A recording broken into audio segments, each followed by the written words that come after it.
14th of October 2017, 14:37 Deutsche Welle. US-backed forces were on the brink of defeating the last remnants of the Islamic State IS group in the jihadists' de facto Syrian capital of Raqqa on Saturday, according to officials close to the operation to retake the city.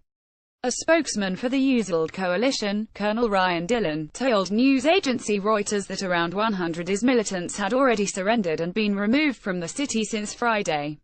"We still expect difficult fighting in the days ahead and will not set a time for when we think Islamic State will be completely defeated in Raqqa," he said. But the Syrian Kurdish group, YPG, told Reuters that coalition forces could have the city clear of IS forces within days. The battles are continuing in Raqqa city. Daesh is on the verge of being finished.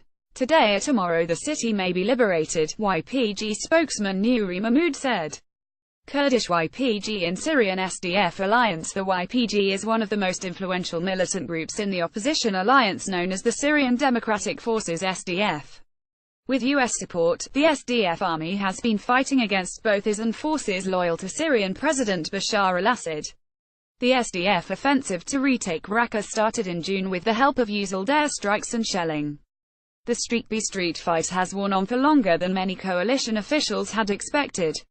Syrian IS fighters reportedly out of Raqqa. The UK-based Syrian Observatory for Human Rights War Monitor told news agency DPA on Saturday that all Syrian IS fighters had left Raqqa during the previous week as a part of a deal between IS and the SDF.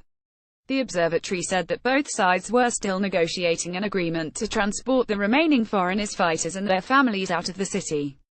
The obstacle to their departure is that the mastermind of attacks in Paris in November 2015 is believed to be among them and he has refused to surrender, a spokesman from the observatory, Rami Abdelrahman, said.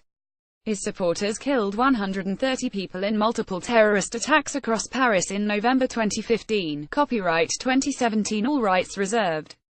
Citing Focus Information Agency as mandatory, all opinions, or assessments, and statements, expressed in interviews, are personal and Focus Information Agency bears no responsibility for them.